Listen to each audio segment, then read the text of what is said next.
Hello everyone, this is Chris Schmidt from Rocket Lasso, and welcome to the RKT Field Driver Bundle Training Series.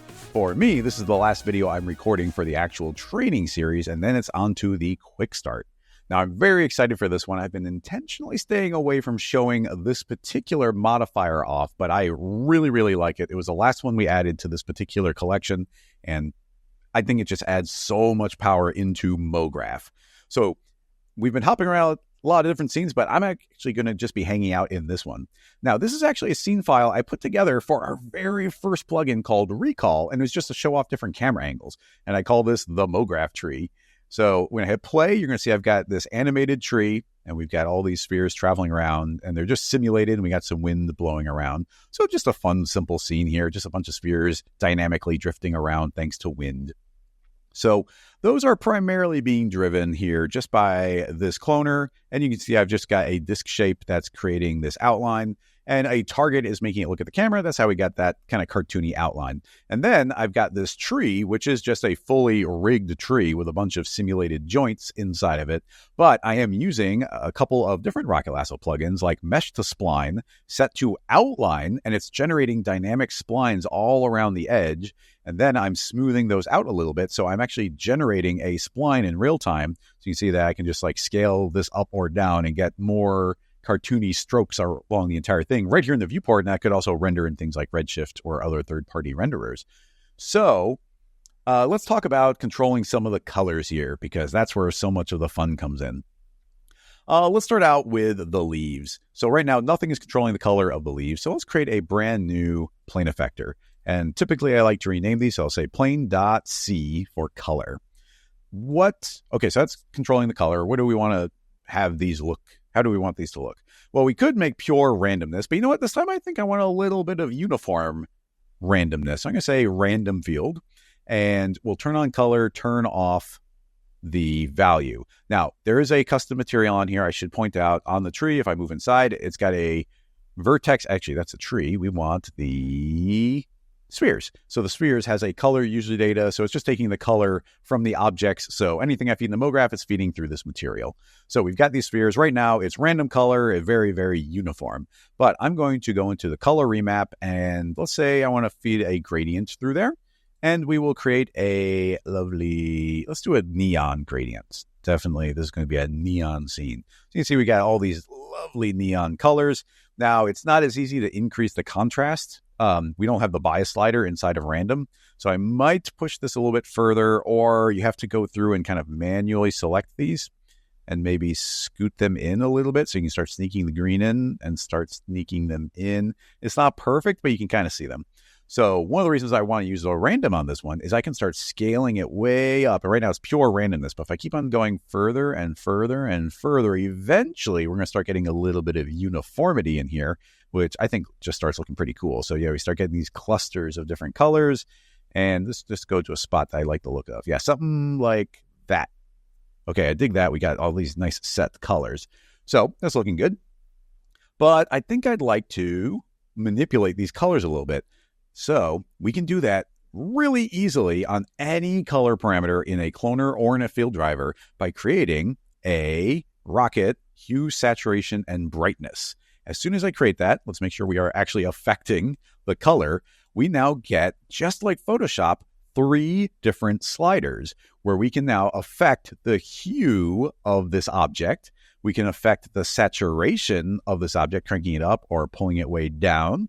And we can affect the brightness. So I can make these darker, and I can even make them brighter like that. So we can set these to be essentially any color that we want. Now, pushing this in a couple different ways, we definitely want to talk about all the settings and a bunch of the options we have. I want to show off base hue, and this one's pretty powerful. So let's go back to this random field. And instead of generating this color, I'm going to say that it should just generate randomized positions. And even that, I'm going to say that, let's see, how do we change the color? I want this to have no remaps. And now it's just pure random color. So you've probably done this before. If you make actually, I'd love to show this in a different scene because it's kind of important. Let's go and create just a matrix object here. And inside of that, if I were to do something like create a plane effector, and in that feed a random field, say I want to affect color, you see we get all these crazy colors, and they look cool. We get all these different colors. And they each are randomly sampled, especially if we turn on randomized sample position. So yeah, we get all these colors, but it's kind of like every color of the rainbow. There's ways you can manipulate it. But now, if I were to feed in this hue, saturation, brightness from Rocket Lasso, I have all these different controls I can manipulate it with. So one is I can change the hue and kind of travel that around. And something to point out, very important, this is unclamped, so we can keep on going beyond it, and it'll just keep spinning and spinning and spinning around the color wheel. And then we've got saturation, where I can start cranking up the saturation higher, or we can go down lower and have them faded out. And lastly, we got brightness, of course, so we can make it darker, and then we can make it brighter. But one of my favorite settings is this base hue. And if we turn that on, it's going to automatically make these be the most saturated possible version of the underlying color. So we get this full crazy color on top of it. And then we could go and make a second hue, saturation, brightness. And if this is a little bit much, if it's a little intense, we can grab this and start pulling back the saturation. We can keep the saturation up, but make them a little bit darker. We can keep the saturation up, but feed this into like a redshift material, and then using those base colors, colorize like glass or different glows, and just get the purest type of color out from this just by manipulating any of the data that's coming in from underneath them. So there's so much power directly in there, and especially taking these vibrant colors from something like the random field, which tends to be very desaturated. Like, I love that combination. Let's move back into our main file. So we are currently returning these colors, and I set these to be randomized, but I'm going to go back to not randomized, and we'll go back to remapping the colors with a gradient. So we got our lovely colors back again. I would like to maybe shift the hue on here a little bit. So let's turn this on, shift this around. Ooh, I like that. Just get a little bit of green in there. Not too much, just a little bit around the color wheel. And do we want to like make them base hue? I can turn it on. You can see that a couple of these blues are not fully saturated. So we can turn that on and they get like nice and candy looking. And of course, you can layer this on top with other things. If I wanted to make a solid, I could set that solid to be some color. Let's say that everything's supposed to be a little bit more in the pink realm. Make that pink and just start pulling back on that. And you can see everything's kind of being a little bit pink. So very saturated. And then we get this pink on top of it. But even that goes to, this is getting a little desaturated. Like the greens are sort of the opposite. They look kind of gray. So we could instead make another hue, saturation, brightness. And again, say max hue, and make sure we're affecting color. And now those are getting fully saturated again. We can pull the color back that we were losing. And again, we can shift those around. So we were kind of leaning towards pink, but now we can shift it from pink around to like the blues and the greens. And this is just layering up. It's live. I can hit play, and those are just going to be that color now. So I cannot believe that something like this wasn't already inside of Fields. But this one by itself, I think, is worth the price. Like, there's so many cool things we can do with that. So let's actually push that a little bit further. I've got this tree here, and the tree is being controlled by this vertex map. So the vertex map right now, there's a linear field. Let me show you it. It's kind of hanging out right here. It's kind of like this weird angled vertex map, but it is now feeding this rainbow color through it. And that's why this tree has kind of these faded colors on there. So let's click on that vertex map. And inside the vertex map, it's a color vertex map. I can make another hue. So this hue, what do we want to do? Well, we could, again, do the full brightness. So fully maximized colors, full gradient, but fully maximized, which I love.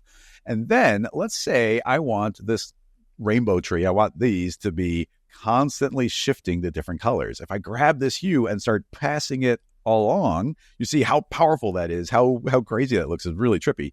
So let's drive the hue with another field driver.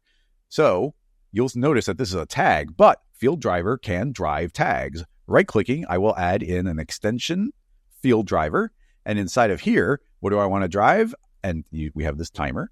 What do I want to drive? I want to drive the hue, saturation, brightness hue. So I'll drag that directly onto the tag, and as soon as I do, this is now animating around. Remember, the timer by default is going to go over the course of 0 to 30 loop around. Now, technically, the hue is unclamped, so we could also turn on cumulative, and it'll just keep on looping through forever, or it can just snap back from the end to the beginning. Same difference. We're just going around the circular color wheel effectively. So you look at this crazy rainbow tree. We can change the timing on here. Let's slow it way down, so it's slowly transitioning. We could have it go backwards. I'll say -90. So now the timer will go in reverse. Oh, wait, you can't do time. Negative time is no good. I want to do negative negative values rather. So we'll say 90, and inside of here, I'll say go to minus 100%. And now the value is going backwards. It almost looks like it's traveling downward.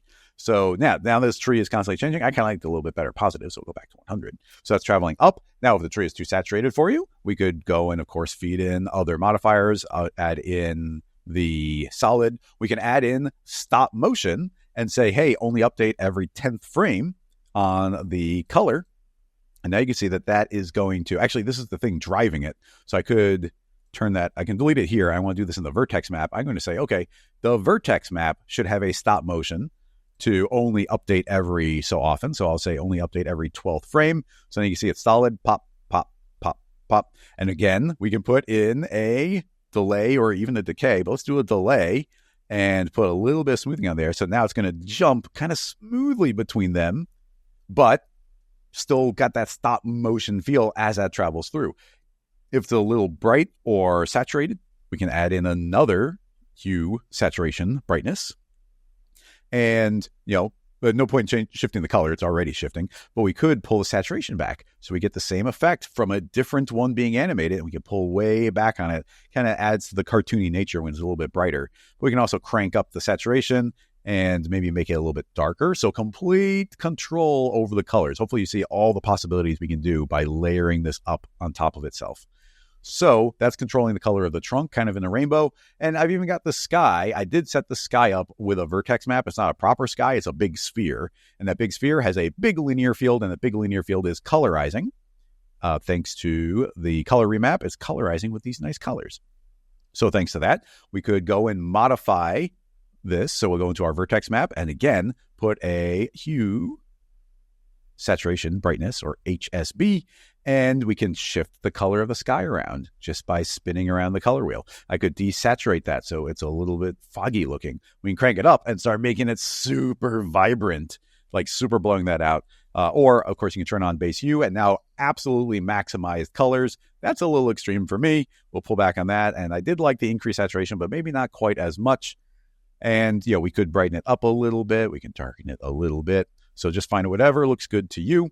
And again, we could animate that traveling around in a circle, or, it is a slider, so we could even put like random noise on there. I'm not sure what that would look like, but let's right click on that and say, okay, we want a field driver, and I can hold down Alt, so it creates a noise for me. And this time I want to be driving the, so we got randomness that's going to be doing the offset of the hue. So we'll drop that hue onto our tag.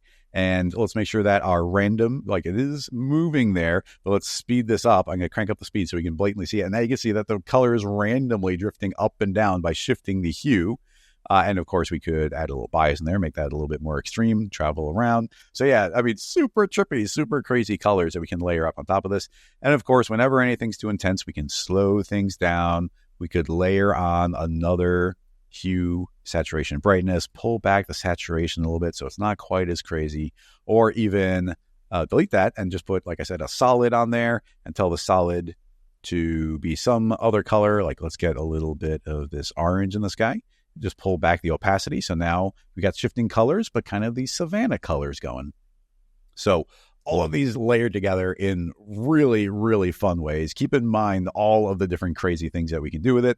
Whenever all the tags layer up on top of each other. I could go back to this trees vertex map and we put that stop motion on there, but I could make a second stop motion. And this stop motion, yes, we are updating every, let's say 12 frames, but I'm going to add indexed on there and do a whole bunch of random offset.